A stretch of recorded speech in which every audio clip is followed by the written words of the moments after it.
This program is recorded and presented by Chippewa Valley Community Television. This is a rebroadcast of the Eau Claire School Board meeting. The audio for this program can be heard on WRFP LP 101.9 FM.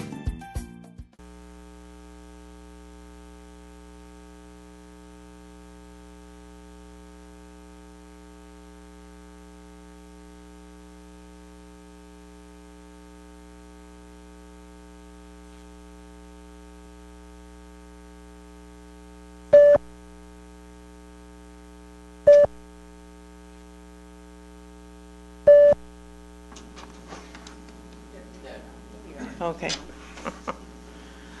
I'm not Rich Spindler. I'm Catherine Duax, the Vice President of the Board. So I will be conducting the meeting tonight in Rich's absence.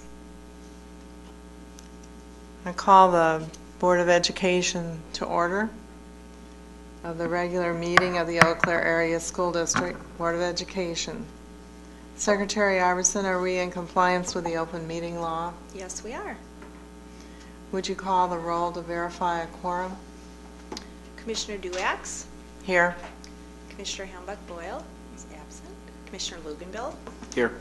Commissioner Spindler is absent. Commissioner Vu? Here. Commissioner Jean? Here. And Commissioner Cummins is absent. Do we have any public forum speakers?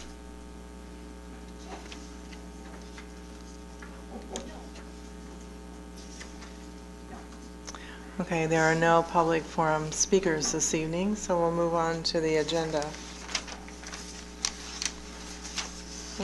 May we have a report from Superintendent Hardebeck? Well, good evening, everyone. I'd like to review the upcoming Board of Education events. On August 10th, from 5 until 9 p.m. in the Administration Building, there will be a Strategic Planning Team meeting. On August 17th at 11 a.m. in the Administration Building, there will be a Policy and Governance meeting. And on August 17th at 7 p.m., there will be a School Board meeting. I wanted to point out that Shared Services Committee will meet at 7:30 a.m. in the Administration Building on September 2nd. And on September 14th, we will have our first school board meeting of September. And please note the date change due to Labor Day. I have a couple of letters to the board from Chris Hambach-Boyle and from Chris Dimmock expressing thank yous for support during the recent family losses. I also wanted to note that the Eau Claire Public Schools Foundation has had two very significant grants in the past few months. One was from the Market Family Education Fund. Two DeLong teachers were offered a highly successful spring recreation and fitness club for 7th graders, and this club focused on the importance of nutrition, healthy eating, and being active. There was also a newly endowed fund for the Public Schools Foundation. Again, DeLong Middle School established the DeLong Education Excellence Award Endowment with a gift from the Hebel family. Each spring, funds from the endowment will support a DeLong Middle School scholarship award to a teacher, a staff member, and a student in recognition of their excellent work. And then the Public Schools Foundation will have an upcoming event in the fall, which will become to be known as the Golden Apple Awards. And these awards are to honor and celebrate the great education provided by each school in the district. Golden Apple Awards will be presented to a teacher or staff member from each public school, and this will take place on November 12, 2015. I also want to congratulate Sarah French, who will be taking over as the Executive Director of the Education Foundation, and give a big thank you and appreciation to Mary Beth Kelly Lowe, who is retiring from the foundation, and she will be missed. Sarah is not here. And then I want to congratulate Amy Trainer. She applied for the 2015 Presidential Awards for Excellence in Mathematics and Science Teaching, and Amy has been named as one of the state-level applications that will be forwarded to the national level. 2 teachers from each state will be selected to receive these awards, and selected teachers will be officially notified by the White House. The national level presidential awardees will receive $10,000 and an all-expense paid trip for 2 to Washington. This is a big honor to go on to the state level and be one of the teachers who will be representing Wisconsin. That's wonderful. Wonderful news. Well, I have some not so good news. So I have a letter here to read at this meeting from Trish Cummins. It's dated August 3rd, 2015. Dr. Hardebeck and ECASD Commissioners. Due to professional obligations and opportunities that are limiting my availability, as well as have the potential to create a conflict of interest, I am resigning my position effective immediately. I am grateful to have been able to serve our community in this way, and I wish the board future success in aligning their work to the key work of School Board's framework. Trish Cummins. We will consider the process of selecting a new commissioner at the August 17 board meeting.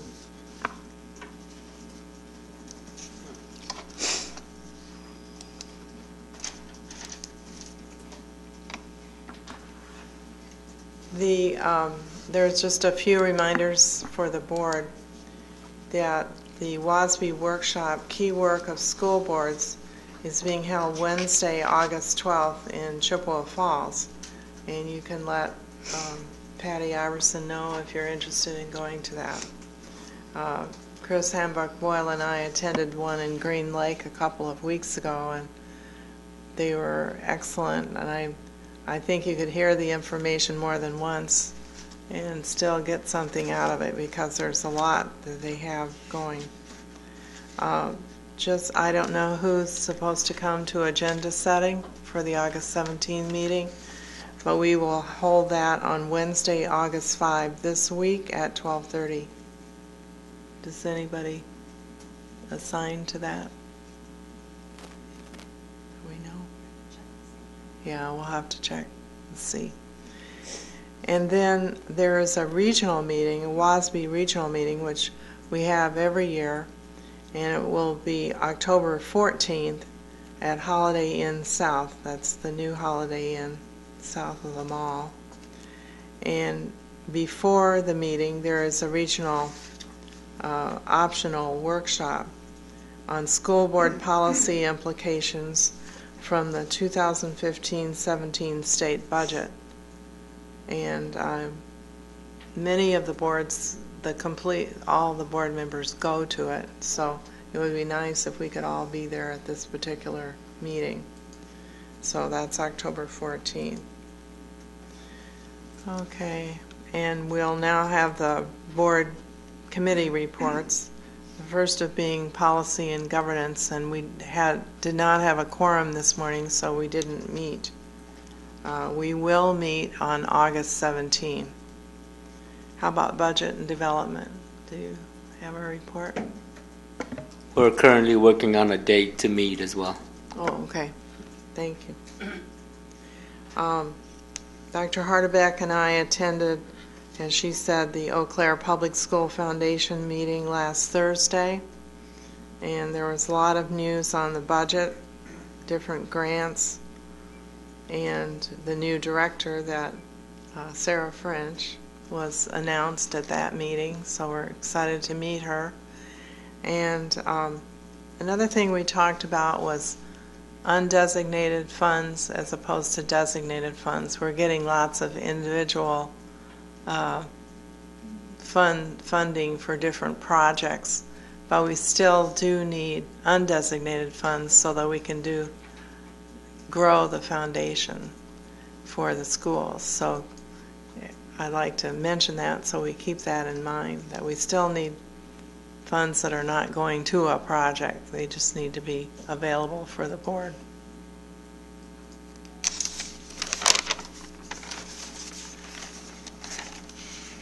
We'll go to the consent agenda, resolution agenda now. And do I hear a motion for the meeting, the approval of the meeting of the minutes of July 13? Do I hear a motion for the minutes of the closed session meeting on July 13? A motion for the minutes of the special meeting of July 27. The Human Resources Employment Report, and the revisions to Policy 432 on attendance areas. Do I hear a motion? I move. Second. Okay, so Zhang and Luganville. All those in favor say aye. Aye. Those opposed say no. I guess it's unanimous. Under item 6, there are no individually considered resolutions, so we'll move on to item 7, and we will adjourn to committee. The first item is discussion and possible first reading of policy 538. Is there any, this is on employee evaluation. Is there any discussion? Quick question. The reason why we reword some of the stuff is to make sure that we're in compliance with state. Is that why we did what we did? I think so. Do you want to answer? Yes. Everywhere on the policy draft where you see appraisal taken out and evaluation added, it's to align with all of the language that comes down through the state with educator effectiveness and evaluation of employees. Thanks for keeping us on top of things. It also brings the policy in line with the handbook language. Of course. Yeah, and you'll notice that the next item is to rescind the old policies. So is there any further discussion on 538? Anything? We can have a first reading of that if that's agreeable. Would somebody read that, please? Okay. Well, there's 4 of them, so. Employee evaluation 538. Effective job performance is an important element of a sound educational program. Therefore, employee evaluation must take place in order to meet the mission and vision of the Eau Claire Area School District.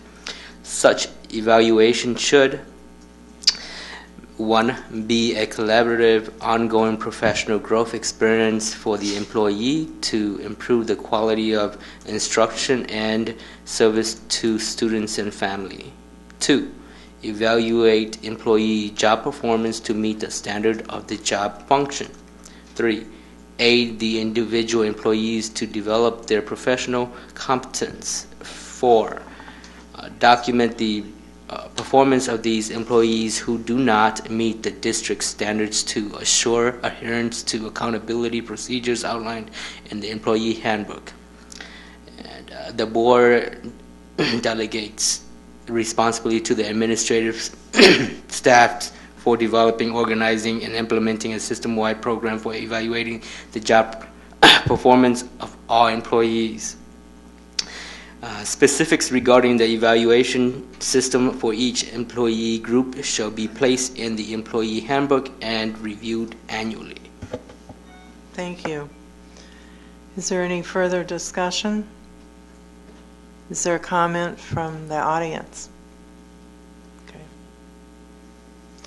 All right.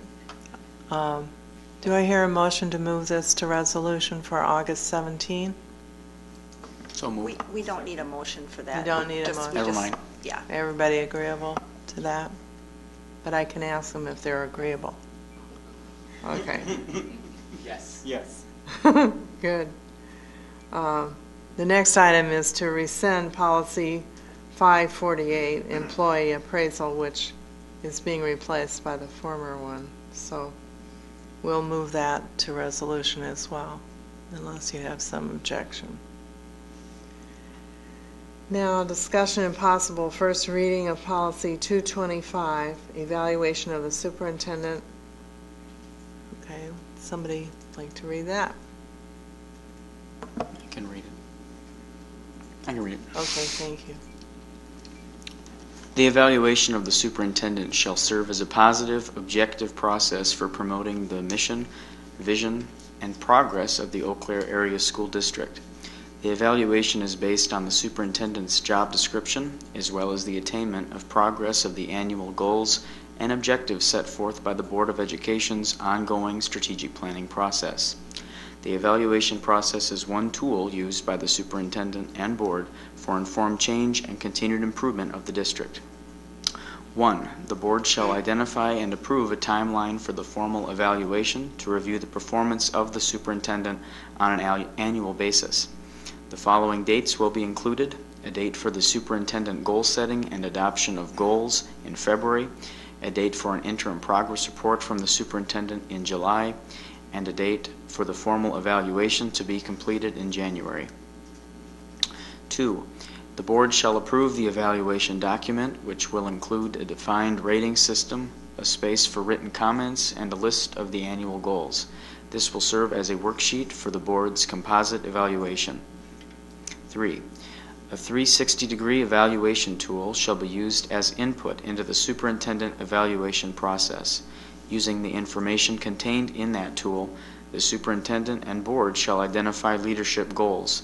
The board and superintendent shall decide which groups will be surveyed and define the questions of the survey. 4. The superintendent shall submit a self-evaluation that addresses the performance standards in the job description and the annual goals. This shall be presented as a formal report to the Board of Education. 5. After each board member has had an opportunity to complete an evaluation of the performance standards contained in the annual goals for the superintendent, the board shall complete a composite evaluation in closed session to be presented to the superintendent. After review with the superintendent, the summary shall become a public document. Thank you. Discussion? Hearing none. Are we ready to send this for resolution in August 17? Yes. Okay. Thank you. And the last, is there any public comment on that? The last item for discussion is a possible first reading of policy 226, administrative and non-affiliated staff evaluations. Charles, do you want to read that? 226. Right. The Board of Education is responsible for the employment and discharge of all personnel. In order to meet this responsibility, the board shall evaluate the superintendent and shall delegate to the superintendent the function of establishing and implementing a continuous and systematic evaluation process for all administrators and non-affiliate staff. The primary objectives of the evaluation process shall include, but not be limited to, maintain and improve individual work-related performance, related individual performance to organizational, personal, and board's goal, acknowledge quality professional performance, measure performance against identified critical job functions. Administrators and non-affiliate staff shall receive an annual evaluation. Documentation of the evaluation shall be filed in Human Resource Department. All evaluation procedures shall be codified in the employee handbook. Discussion?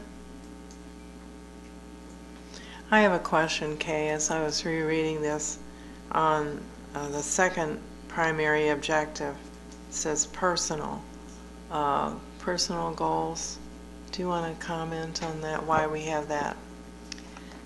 In most instances, supervisors of employees in the non-affiliated group will meet with the individuals at the beginning of the year to say what are your personal and professional objectives and goals for the year, and that way the employee has some goals that are related to either the department's goals or the district's goals, all tied into what it is the board works with. And then additionally, to improve our own personal performance, we have goals that are tight-fitting to each individual employee so that they have a focus both for the organization as well as their own professional development. Good. And I understand they would be evaluated then on that as well. Correct. Okay. Public comment? Okay. Are we ready to send this to resolution on August 17? Yes. Okay. Thank you.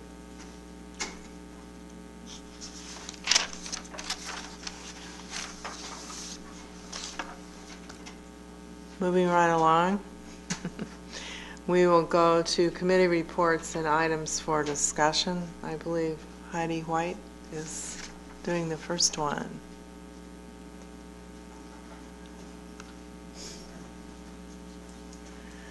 So that is proposed federal changes to requirements for Head Start.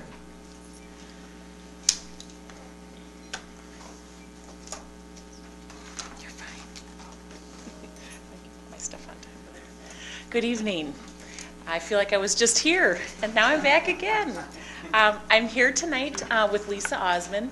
She's sitting back there. She's our Head Start program coordinator and helps me keep track of all of these requirements. And so tonight, I kind of gave you a sneak peek or a sneak preview of some of the proposed changes for Head Start. I thought I'd give you a little bit more information, and I just want to preface this with the fact that this is just preliminary. So this is what I know at this point. This is nothing official. So I just want you to be aware of some of these potential changes, and then just let you know that as soon as more information comes around, I'll be back to give you more information. But it's going to be a lot of conversation and a lot of planning if and when these do go through. So first of all, the performance standards outline the mandatory regulations that grantees and delegate agencies must implement to operate a Head Start program. So as you know, there's quite a few performance standards, and so they're trying to do some reorganization with that.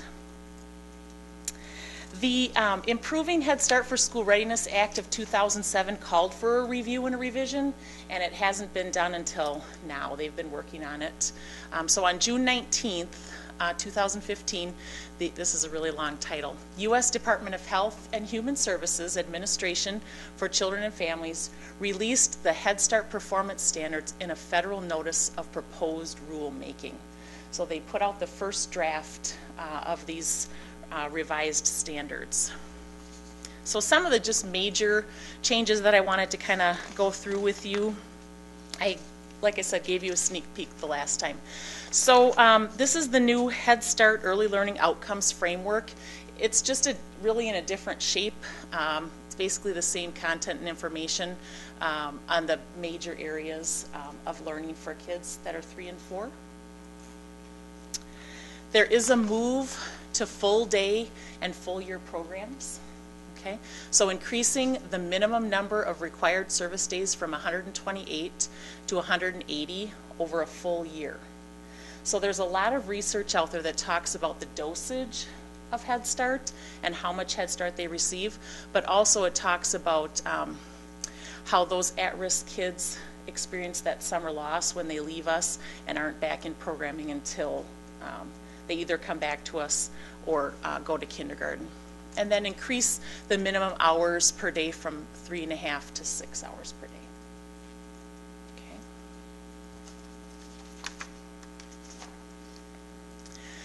Heidi, I have a question about that. Sure. So if you go to 180 days, does that line up with a school year, or does that break up into a different pattern?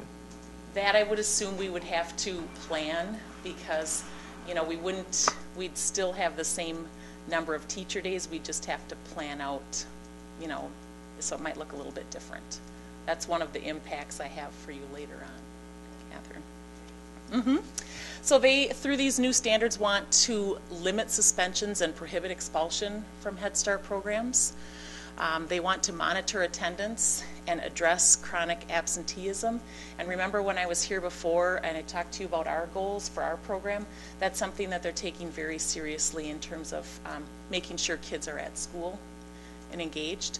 And then some ratio changes. So 3-year-old classrooms will go to 17 children and 2 adults, and 4-year-old classrooms will go to 20 children and 2 adults to stay within ratio.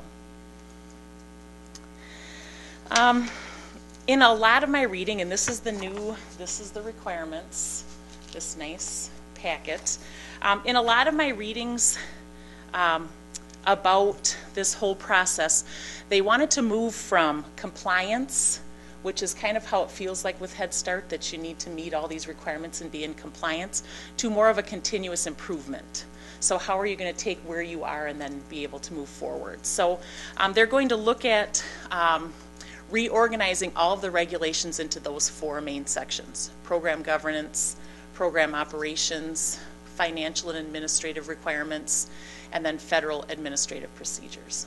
So right now our performance standards is in a very thick binder. I'm sure Lisa would attest to that we go back to a lot to look at. So that will be really nice. Okay, so to get to some of the impacts, and like I said, I'm going to preface this with, this is just what came to me at this particular time, and I know when and if these do go through, there'll be a lot of other conversations and planning to be had, but these are some of the things that I thought about as I was looking at these standards. So first of all, currently right now at Prairie Ridge, all teachers have 2 sections. They have a morning and an afternoon. So this would mean that we would take some of those teachers and make them just with 1 section. So then, of course, that creates both a need for additional teachers and assistants, but also Prairie Ridge capacity is going to be an issue. Okay, because we're pretty much at close or at capacity right now, and we would need to find space for classrooms. And one of the suggestions that has been kind of floating around there is that the use of Little Red as a potential site for additional classroom space. So with that brings additional staffing, teachers, assistants, specialists such as speech and language clinicians, special education teachers, occupational therapists, custodians, food service, and then potential administration support as well. Materials and furniture for new classrooms. With the extended 6-hour time, there would need to be a time for rest, so children would have a chance to rest or nap. Additional costs for transportation. And I have been in contact with Jim Fye about what this could look like, and because it's so new, it just came out, he said we'd get together and do some talking and planning to create an effective and efficient way to transport kids. Catherine, like you said, a calendar for teachers and classroom assistants over a full year, what that would look like, how would that work. And then one of the things that I was thinking about was just breaks and lunch breaks for teachers who teach a full day. So right now our teachers get their lunch breaks because our morning kids are gone, and they get that in between our morning and afternoon sessions. But for teachers who work a full day, they would have to stay in ratio at all times, which is 2 adults to 20 kids. So how would that look and how would that work? So that's going to take some additional planning and thought as well. And then just coordinating busing.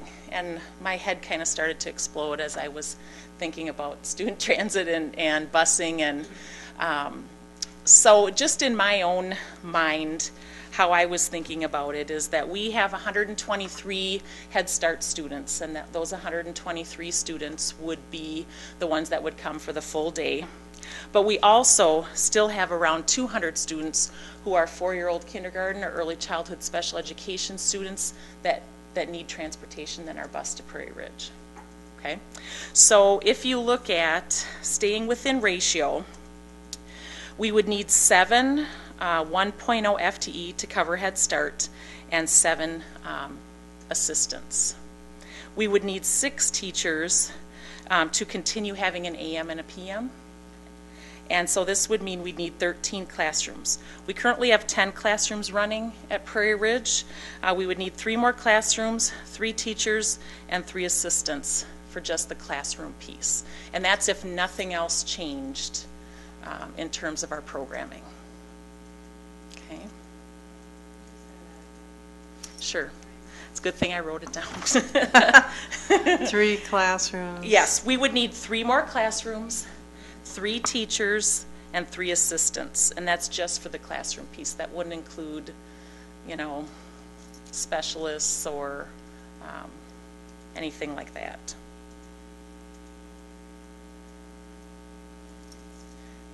Does that make sense to everybody on that piece? Okay.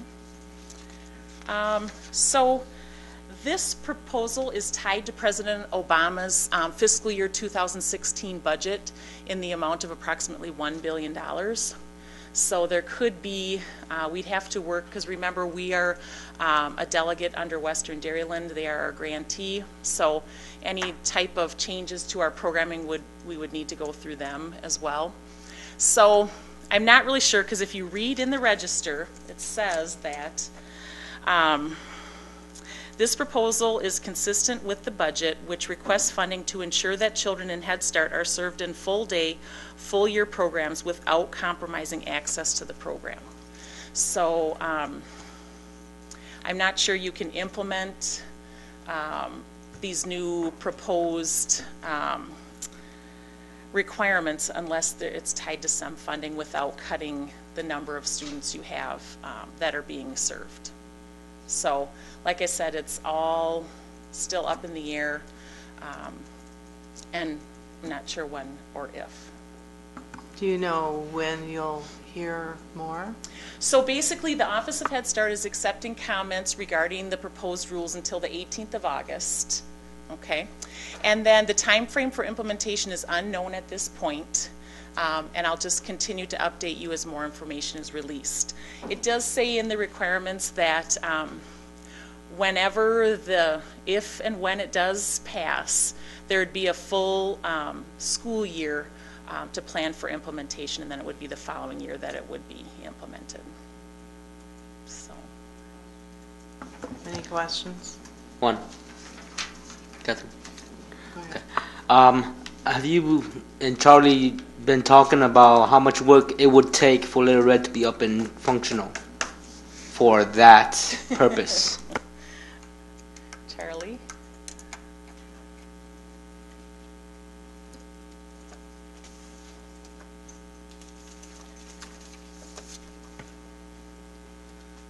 There's a number of things that we'd have to do there. First, we'd have to clean out all the classroom supplies and the things that are stored there now. Some things that were left from the referendum. Secondly, we've got some boiler issues that we'd need to take care of. And lastly, there's some plumbing issues on the main bathroom. That would get the building open again once we cleaned it and got it ready to go. I know Jim has got some switch issues there, and we don't have fiber, so that's another complete issue. And then lastly, the playground right now, none of that is up to Head Start standards as well, so that would need to be upgraded as well, and they're pretty rigid in their standards, so some work that would have to be done there as well.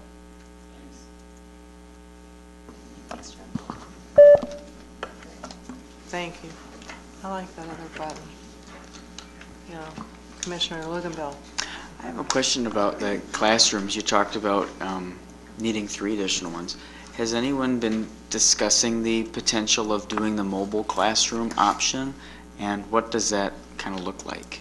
That has not been discussed at this point, because like I said, it's so new. Yeah. And we're just trying to wrap our head around all the new requirements. But I'm sure there'll be discussion about that in the future and what that would look like, or how to gain space other than using Little Red. I'm sure that would be part of the discussion.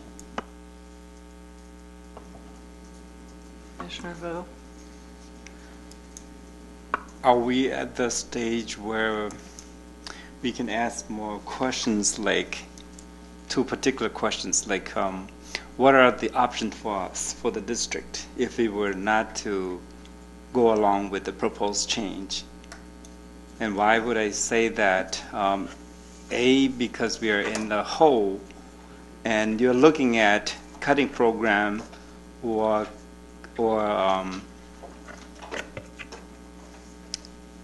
cutting staff or consolidate services.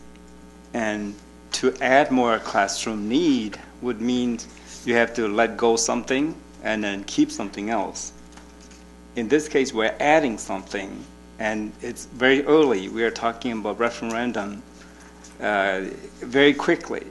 So I want to say, when are we going to be looking at more of the physical data to find out how are we going to manage this? And if it's optional to go along with this proposal, what do we lose if you don't follow? And then what kind of things are going to happen? So who would like to I make think a comment on that? if you want federal dollars, you would need to follow the proposed performance standards. Now, I'm not saying that there's not maybe some leeway and some flexibility to do what works best for your community. They've talked about that, but it's just so new, I'm just not exactly sure where we'd go. But I would assume that anytime you would take any federal dollars, you would have to abide by the performance standards that are set forth by the federal government for the Head Start program. That's a very, very good answer right there, and thank you very much. I want to be able to see, are we gaining by accepting the federal dollar? Are we in a position to let go of Head Start? That is the information I'd like to have later on. Okay.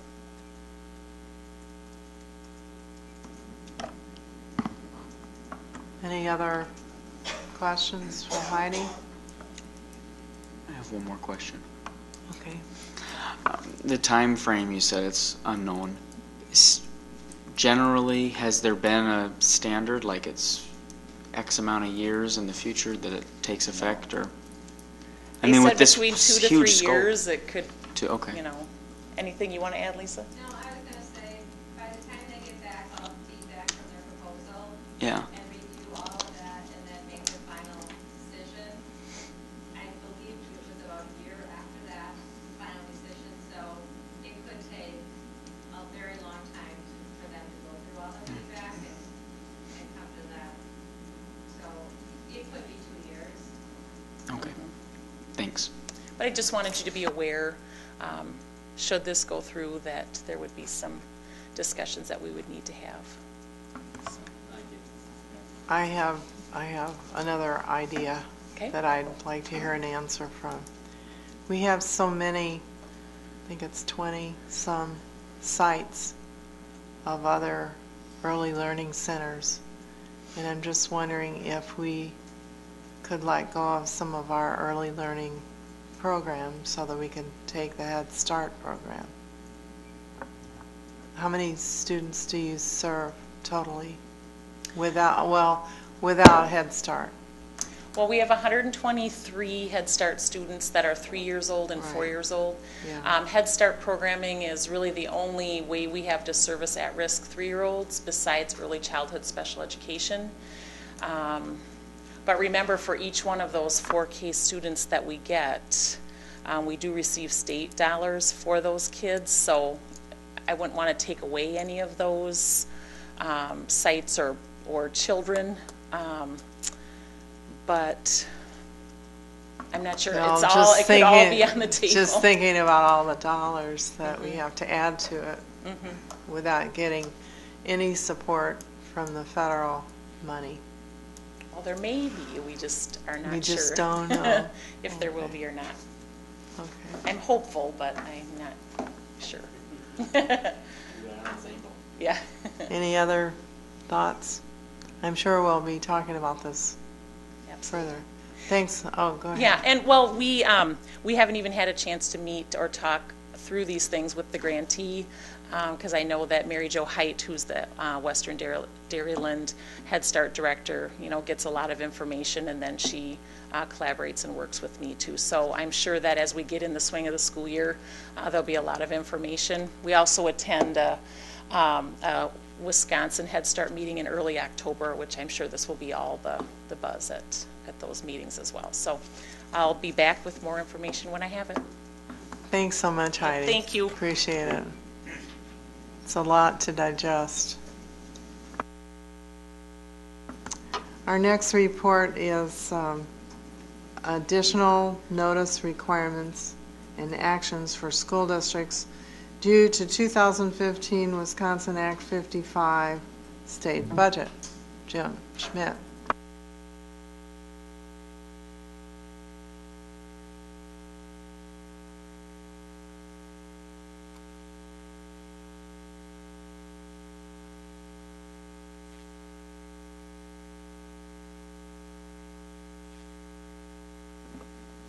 Good evening. Yeah, it's quite a title, isn't it? It has a very official sound to it. So Act 55 became law effective July 14th.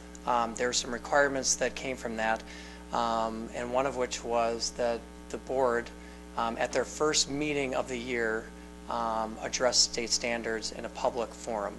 And actually, as we looked at the language is somewhat ambiguous, but it appears that that from this you'll also be asked to vote on our standards at our next meeting. So we're going to give you a little background so you have enough information to make a good decision when you reconvene at your next meeting.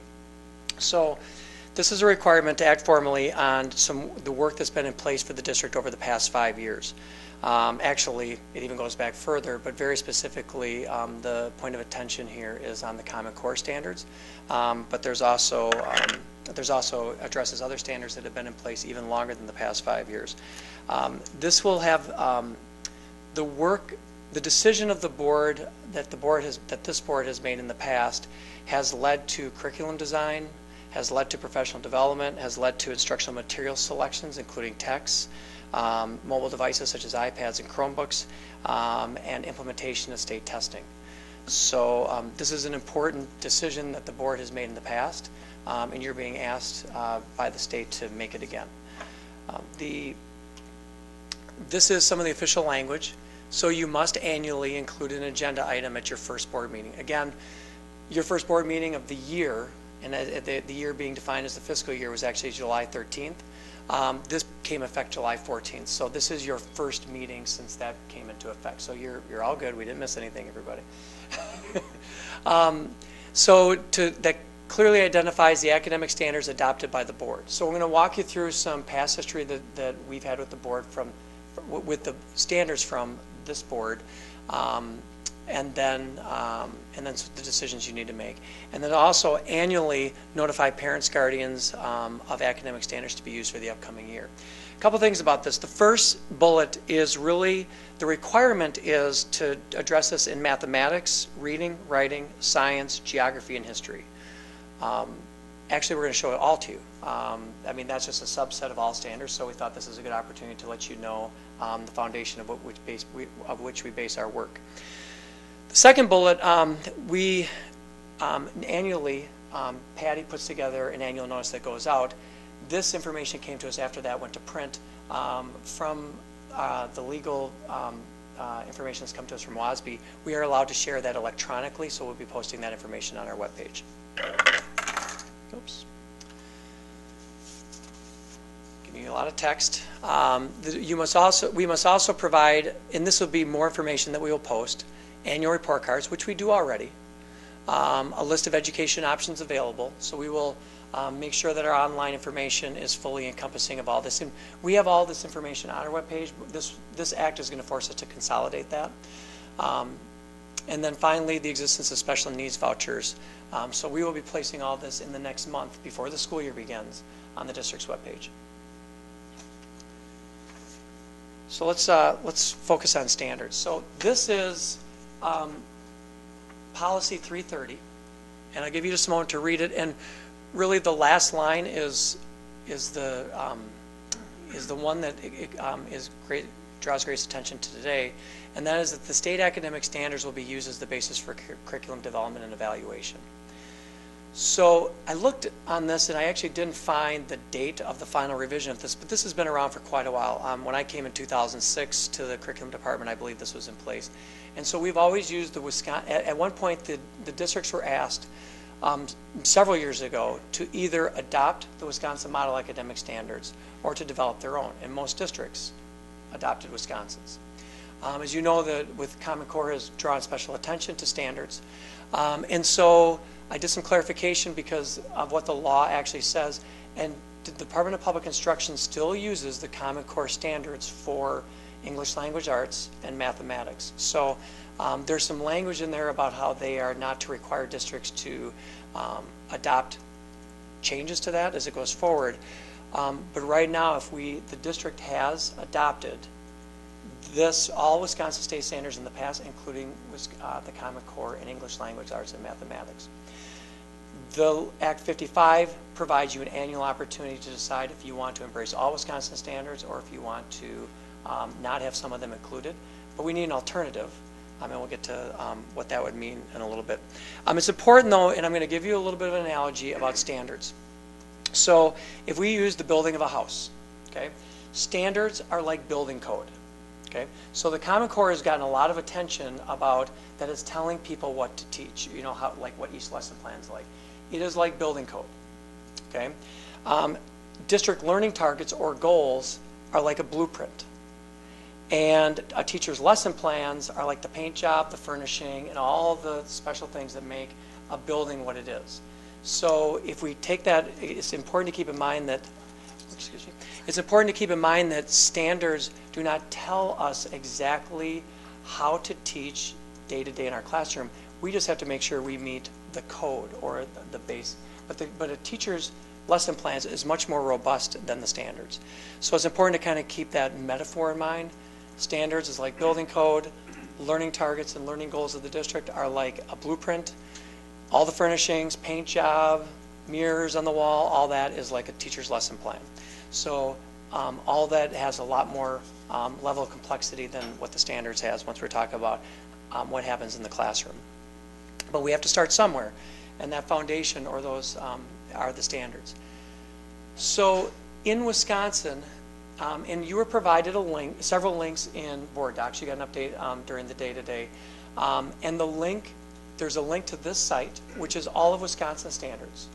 And then we also provided the specific links to the ones in legislation: reading, writing, mathematics, science, geography, history, etc., the ones that were specifically noted. And so we as a district have the board in the past has adopted the entire body. Again, annually you'll have to make a decision: do you continue to adopt the entire body, or do you not, or do we not adopt some, and then we then would have to do some work on other standards. I tried to quantify what a change would mean. It's pretty significant. Again, think about this. That building code drives decision making on curriculum development, professional development, materials adoption. It involves a significant cost, and that has been in place for several years in most of these areas, and in the mathematics and English language arts over the past 5 years.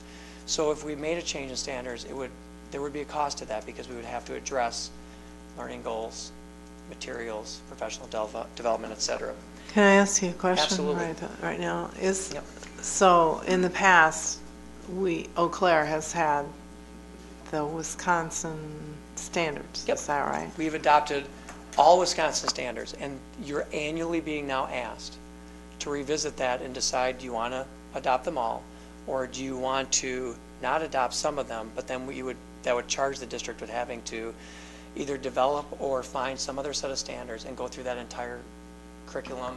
And show and prove that we are up to standard on every single topic. Right, depending on which ones. And so you could choose to not go with, like, I'll just take another example from another area. So, for example, business and information technology. You could choose not to adopt Wisconsin's standard in that area and adopt a standard like the national standards from the business education professional organization.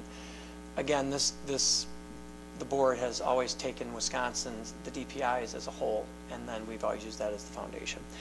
And so administratively, we propose that our board at the next meeting continue to identify the current standards, the standards that we've adopted in the past, which include the Common Core state standards as formally adapted by Wisconsin Department of Public Instruction as of the end of last year. Our recommendation is to continue our work rather than go in a different direction, because again, it would be a significant cost to the district in terms of having to change course. Questions?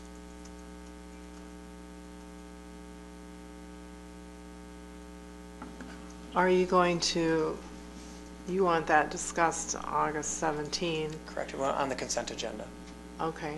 And you'll provide us with the list of the classes or the work, the areas? Well, actually, these all are the different standards that we've adopted. So, for example, agriculture, food, and natural resources, our agriculture department uses those standards when writing curriculum for each of the courses in their department. Oh, okay. And on down the line. So we currently, these are the ones we do use, and those are the links I provided. So each curricular area has used, when they sit down to do curriculum work, they have gone to the state's documents and used that as the, like I call it, the building code, as their starting point. And again, those teams then develop local learning goals or learning targets based on that. Those are developed at the local level, not at the state level. So we have a lot of local control. We just use the standards as the starting point, and then those teams develop those goals, and then individual teachers take those goals and then design their lesson plans. So there's an incredible amount of local control and decision making. We just start from someplace, and so we have to start from somewhere. We just start from this. I just didn't realize there were so many yeah. that you had adopted. Yeah, absolutely.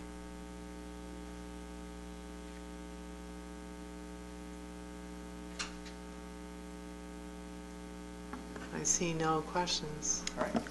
We'll probably think of them well, it's not a question, but I would just appreciate if that could go up on this slideshow, could go up on Board Docs, because I'd like to read through some of these. Yeah, there was a little editing at the last minute, so I will forward to Patty the PDF of it, absolutely. Anything else? Thank you so much, You're welcome. Jim. Thank you. Do you have a comment? The next thing on the agenda is requests for future agenda items. Are there any? Really short meeting now. It's good to have one of those early. Yeah, summer is a good time. Other business, which I don't understand why we have that, because we have to notice everything we talk about. Do I hear a motion for adjournment? Commissioner Vu. Second. Commissioner Zhang.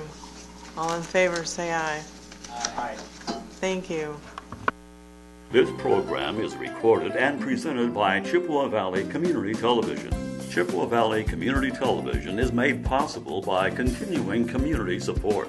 If you would like to volunteer or make a donation, you can contact us by calling 715-839-5067 or on the web at www.cbctv.org.